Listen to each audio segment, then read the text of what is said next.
হলুদ কার্ড সতর্কবার্তা। ফুটবল মাঠে হলুদ কার্ড দেখলেই বিপদ সংকেত। হলুদ কার্ডের এই জটিল নিয়মের ফাঁদে পড়ে অনেক ফুটবলার গুরুত্বপূর্ণ সব ম্যাচ মিস করেছেন। বিশেষ করে স্বপ্নের বিশ্বকাপ মঞ্চে পুড়েছেন যন্ত্রণার আগুনে। ফুটবল মহাযজ্ঞে গুরুত্বপূর্ণ ম্যাচে যেন আর কাউকে হতাশায় পুড়তে না হয়, সেজন্য হলুদ কার্ডের নিয়মে বড় পরিবর্তন এনেছে ফিফা। এখনকার নিয়মে কোয়ার্টার ফাইনালের আগে খেলা 4 ম্যাচের 2টিতে হলুদ কার্ড দেখলে পরের ম্যাচ নিষিদ্ধ হন ফুটবলাররা।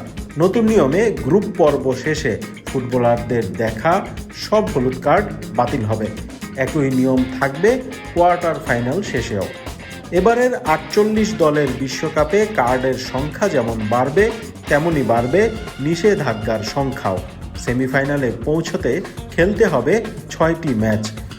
এখনকার নিয়ম চালু থাকলে সেমিফাইনালের মতো গুরুত্বপূর্ণ ম্যাচে নিষিদ্ধ হবেন অনেকেই।